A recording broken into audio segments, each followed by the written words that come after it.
You already know what you're supposed to do today. You've known since you woke up, and yet, here you are, not doing it. That's not a scheduling problem, that's not a motivation problem, that is a character problem, and deep down, you feel it. That quiet shame, that slow rot that sets in every time you choose comfort over what you were built for. Today, that ends. Let me ask you something honest. When was the last time you did something that was genuinely hard? Not because someone was watching, not because there was a reward waiting, but simply because you chose to? When was the last time you chose discipline over distraction? Silence over scrolling? Work over waiting? Most men can't answer that question. Most people can't. And I'm not saying that to shame you, I'm saying it because I know the pattern. You wake up with intention. You feel it in the morning, that brief, sharp clarity. Today I will be different, and then, slowly, without even noticing, the hours slip. A notification, a snack, a show, a nap. And by 9 p.m. you're lying in the same place you started, heavier not in body but in spirit. That weight has a name. The Stoics called it akrasia, acting against your own better judgment. The Greeks understood it thousands of years ago, a man who knows what is right and still chooses what is wrong, not out of ignorance, out of weakness. Marcus Aurelius, Roman emperor, military commander, the most powerful man on earth, wrestled with this every single morning. He wrote in his private journals words never meant to be published, words meant to hold himself accountable. At dawn, when you have trouble getting out of bed, tell yourself, I have to go to work as a human being. Not as an emperor, not as a warrior, as a human being, because that's what this is. Laziness is not a small flaw, it is a betrayal of your own humanity. And Stoicism, real Stoicism, not the Instagram quote version, is a system built for men who are done betraying themselves. In the next 30 minutes, we are going to go through 10 Stoic principles that will dismantle your laziness at the root. Not motivational speeches, not temporary highs, root-level destruction of the habits, beliefs, and lies that keep you soft. Stay with me. This will be uncomfortable. It is supposed to be. Let's begin. 1. You are not tired. You are undisciplined. The first lie laziness tells you is that you're tired. You're not tired. You are undisciplined. There is a difference, both, and it is massive. True exhaustion is real. The body has limits. But the exhaustion most people feel at 7 a.m. when the alarm goes off, or at 3 p.m. when work gets hard, or at 6 p.m. when they should be training. That is not physical fatigue. That is the mind choosing the path of least resistance. Marcus Aurelius wrote, "Confine yourself to the present." What does that have to do with laziness? Everything. Laziness is always a future-oriented lie. I'll do it later, I'll start Monday. I'll begin when things calm down. You are never lazy in the present. You are lazy in your imagination of the future, and so you poison the present with inaction. The Stoics called the faculty that governs this hegemonicon the ruling faculty, the command center of the soul. And they believe that every moment you are either strengthening it or weakening it. There is no neutral ground. Here is the modern reality. We live in a world engineered to weaken your ruling faculty. Every app, every platform, every piece of content is designed to reduce your friction to zero and your discipline to nothing. You are not fighting laziness. You are fighting a billion-dollar industry that profits from your inaction. When you feel the pull of laziness, do not ask, am I tired? Ask, is this my body, or my habit? Sit with that question for 10 seconds. Most of the time, you will know the answer. And when you know the answer, you must obey your highest self, not your most comfortable one. Do the thing, right now, not in 10 minutes. 2. Comfort is the enemy wearing a friend's face. We have been sold a story. The story goes like this. The purpose of life is to be comfortable, to be safe, to be entertained, to feel good. And if you can achieve those things, a warm bed, fast food, infinite content, numbing substances, you have succeeded. That story is a poison, and most of the world has already swallowed it. Epictetus, born a slave who became one of the greatest philosophers who ever lived, said this: "Seek not the good in external things, seek it within yourself." Comfort is external. It is borrowed. It depends on conditions outside your control. And anything outside your control will eventually be taken from you. But the man who has built himself from the inside, who has forged his character in discomfort, that man cannot be broken by circumstance. Think about this honestly. Everything you want, the body, the career, the respect, the peace of mind, lives on the other side of discomfort. Every single thing. The job that fulfills you requires skills built through boring, frustrating practice. The body you want requires workouts when you least feel like moving. The relationship you desire requires vulnerability and communication when you'd rather go numb. The peace you're looking for requires confronting thoughts you've been avoiding for years. Comfort is not your friend. Comfort is the cage that looks like a living room. Marcus Aurelius chose to sleep on a hard military cot, even as emperor. He could have slept on silk. He chose iron, not as punishment, as practice. A daily reminder that the softness of the body must never be mistaken for the strength of the character. Pick one comfort you rely on daily and remove it for 7 days. Not forever. 7 days. Maybe it's your phone in the morning. Maybe it's the snooze button. Maybe it's the couch after dinner. Remove it. Fill the void with something that demands something of you. Watch what happens to your clarity. 3. Your excuses are not reasons. They are architecture. Listen closely to this one. You are not lazy by accident. You are lazy by design. A design you have built layer by layer, excuse by excuse, over years. And what you've built is not a reason, it's architecture, the architecture of avoidance. I don't have time. You have 24 hours. Every person who has ever built something extraordinary had the same 24 hours. Time is not your problem. I don't have the resources. Marcus Aurelius led an empire through plague, war, betrayal, and personal tragedy. Epictetus was enslaved. Seneca was exiled. They had nothing, and still built minds that have outlasted every comfort the Roman Empire ever produced. I'm not motivated. Motivation is a feeling. Feelings are weather.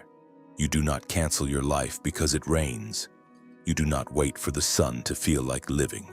You move and the feeling follows, not the other way around. The Stoics had a concept, amor fati, love of fate. Love not just of what is good and easy, but of what is hard and necessary. Because what is hard and necessary is real, and a man who can only function when conditions are perfect will be destroyed by the first imperfect day he faces. Here is the hard truth no one wants to say. Your excuses are not about inability, they are about identity. You have decided quietly, subconsciously, that you are the kind of person who doesn't wake up early, doesn't finish things, doesn't push through. And every excuse you make reinforces that identity until you can no longer see where the excuse ends and you begin.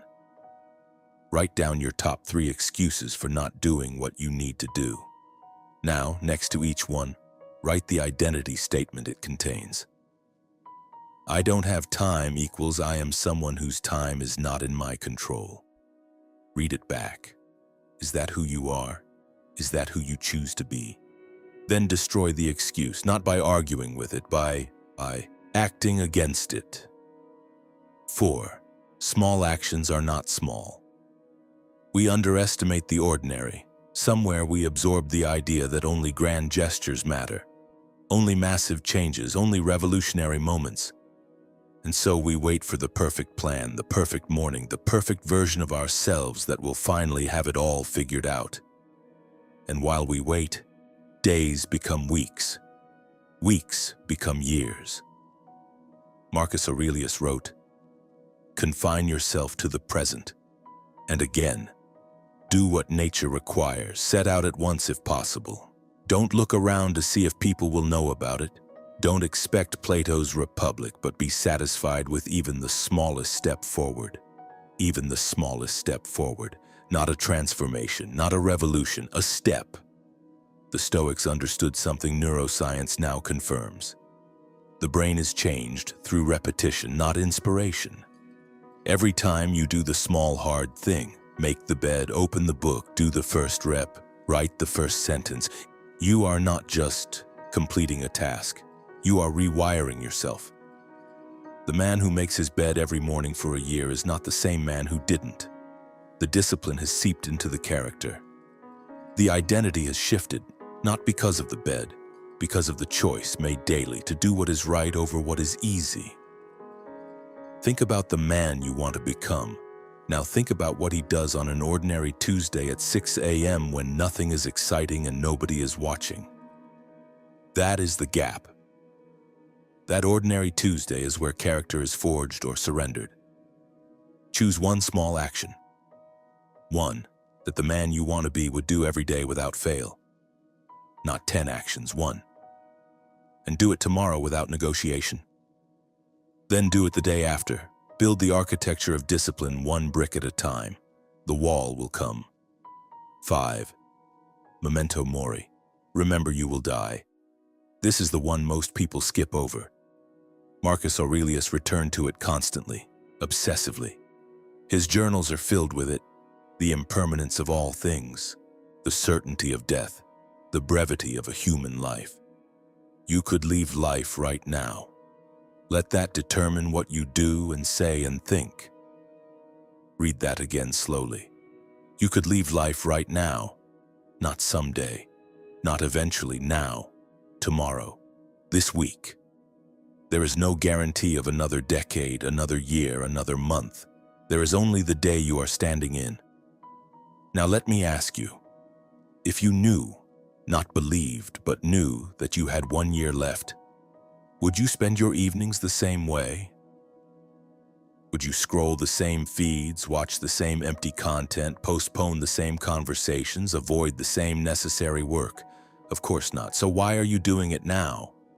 The Stoics did not use memento mori, remember death, to induce despair. They used it as a scalpel, a tool to cut through the fog of distraction and ask the only question that actually matters. Is this worthy of the time I am spending on it? Laziness cannot survive a genuine confrontation with mortality, because once you truly feel the weight of finite time, not as an abstract concept, but as a visceral reality, the idea of wasting an afternoon becomes unbearable, truly unbearable. You have been given a life. One, not a rehearsal, not a draft. The real thing, happening right now while you read this. What are you doing with it? Every morning before you reach for your phone, say these words quietly to yourself. I will die. Today I will not act as though I won't. Let it land. Let it be uncomfortable. Then rise. 6. The obstacle is not in your way, it is the way. There is a phrase from Marcus Aurelius that changed the lives of everyone who truly understood it. The impediment to action advances action. What stands in the way becomes the way. Read it. Sit in it. Every obstacle you face, the difficult project, the painful conversation, the body that resists, the mind that doubts, is not standing between you and your purpose. It is your purpose. The obstacle is where character is built. It is the exact location of your growth. Most people treat difficulty as a signal to stop. The Stoics treated it as a signal to begin. There's a modern example that cuts clean. Think of the athlete who tears a muscle. The average person breaks. The Stoic athlete rebuilds. and in the rebuilding discovers things about their body, their discipline, their patience that they never would have found without the injury.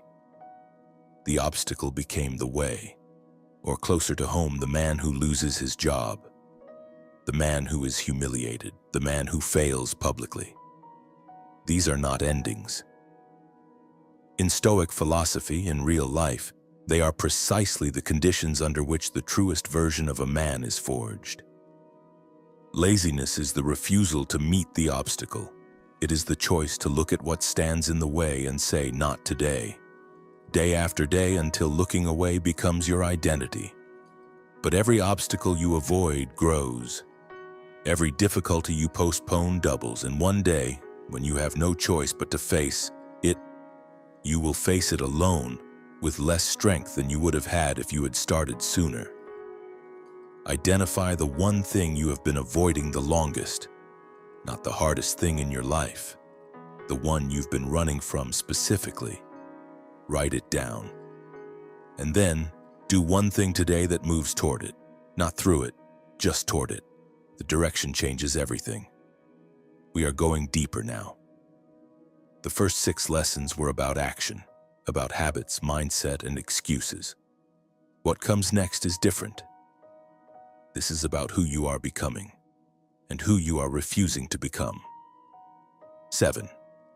You are watching yourself live and hating what you see. This is the part no one says out loud.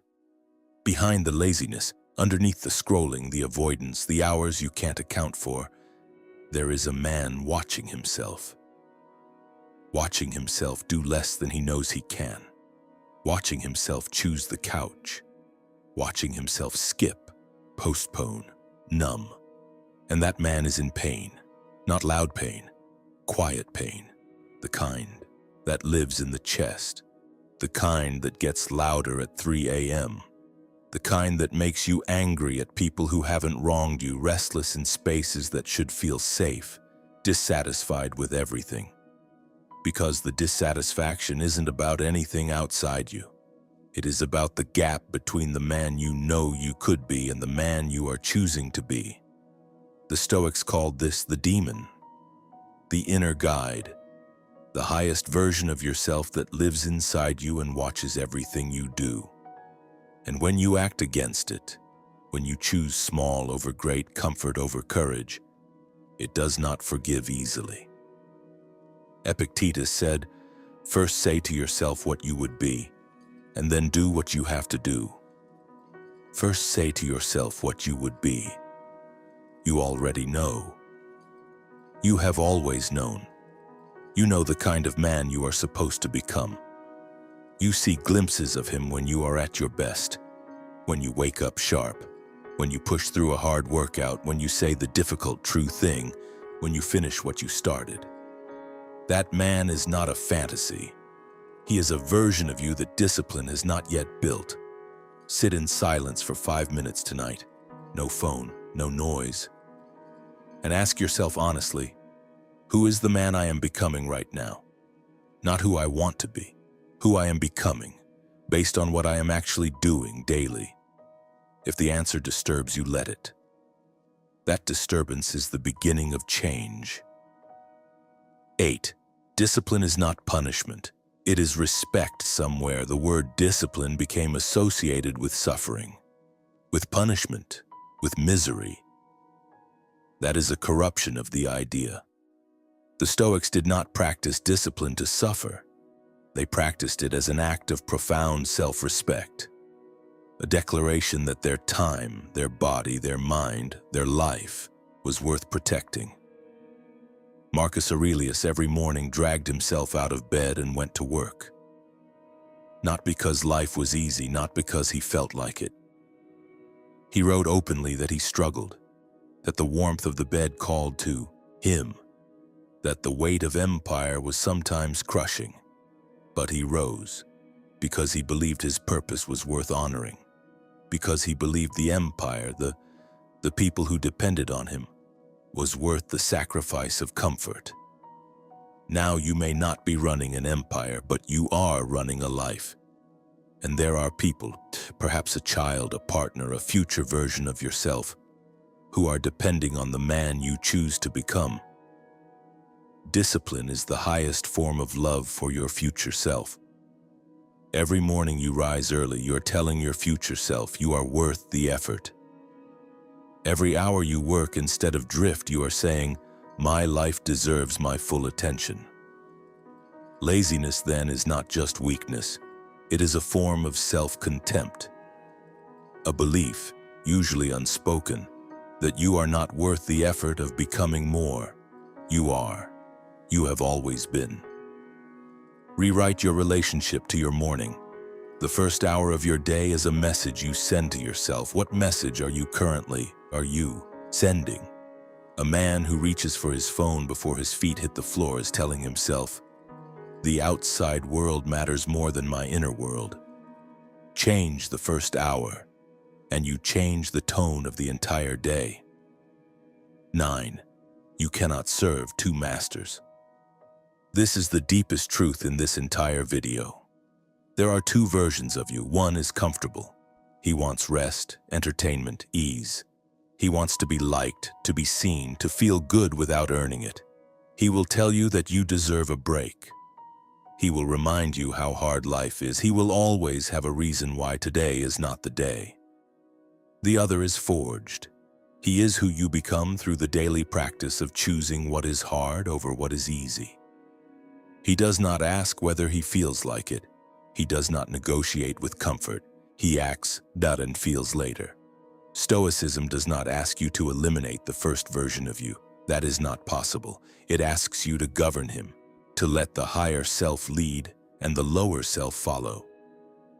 Marcus Aurelius described it as the battle within, and he returned to it in his journals constantly, because he knew that the battle never ends.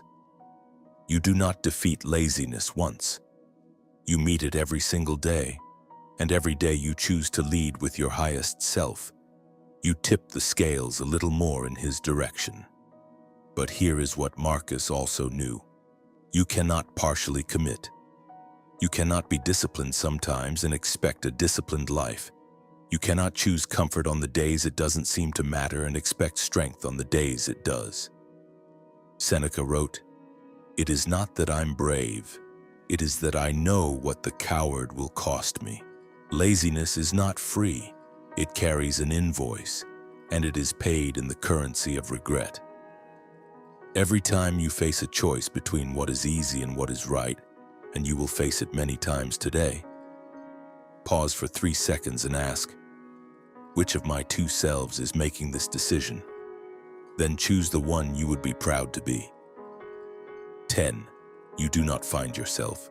You forge yourself. This is the final truth. And it is the most important one. You have been waiting, so perhaps for years, for the moment when things click, when motivation arrives and stays, when discipline feels natural, when you wake up and the resistance is gone and doing the right thing is effortless. That moment is not coming. Not because you are broken, because that is not how it works. Marcus Aurelius did not find himself. He forged himself, deliberately, daily, through 1,000 small acts of choosing the harder right over the easier wrong. Through journaling in the dark, through rising before dawn, through governing an empire while grieving, through being powerful and choosing humility. He was not born Marcus Aurelius, the philosopher king. He became him in the ordinary moments, in the private moments, in the moments no one else would ever see. And so it is with you. The man you are meant to become is not somewhere out there waiting to be discovered. He is being built right now by the decisions you make when no one is watching. By whether you rise or roll over, by whether you open the book or the app, by whether you do the work or scroll past it, you are forging yourself every single day. The only question is what you are forging. The Stoics believed that virtue is the only true good. Not wealth, not status, not comfort. Virtue, excellence of character. is the one thing entirely within your control, the one thing that cannot be taken from you, the one thing that defines the quality of your life independent of circumstances. And virtue is not a destination. It is a practice. You do not arrive at discipline, you practice it. You do not become the man, you becoming him. Every morning, every choice, every hour you refuse to waste. That is the Stoic path, and it is the only path worth walking. So here is where we end, not with a summary, not with a list of tips, with a question and a charge. The question, who are you becoming? Not who you want to be. Who you are becoming based on the choices you are making right now in the quiet of your ordinary life. If the answer is not who you intended, then today is the day you redirect, not tomorrow. Not when the conditions are right, not when you feel ready. Today, because today is the only day you have ever had. And every version of yourself that has ever done anything worth doing did it by beginning, not by waiting for the beginning to feel comfortable. Rise. Rise from the softness of comfort into the strength of purpose. Rise from the numbness of distraction into the clarity of focused work. Rise from the lie that you are not capable into the truth that you have simply not yet decided to be. You were not built for an easy life. No man of any worth in all of history was. You were built for something harder and something better. A life of meaning. Forged through difficulty, owned through discipline, and lived without the quiet shame of a man who settled. The Stoics said it simply, live according to nature, live according to your highest capacity. That is your call, that is your compass. Now go. If this video reached something in you, if it cracked something open, then do one thing before you close this tab. Don't just watch this and move on. That would be the old pattern, the lazy pattern. Instead, drop in the comments right now. I choose discipline over comfort, today and every day. Start with the word I. Own it. Make it a declaration, not for me, for yourself. Because the man who can write that in public is already a step ahead of the man who can only think it in private. And if you want more of this, more Stoic truth, more hard lessons, more tools to build the man you are meant to become, subscribe to the Stoicism Compass for more beautiful content like this. One more thing. Share this with one man in your life who needs to hear it. Not as a passive suggestion. Think of his face. Think of the version of himself he's been avoiding. And send him this video. Because that act, that small, deliberate act of caring for someone, is itself Stoic. It is itself a discipline in action. Until next time, stay sharp, stay forged,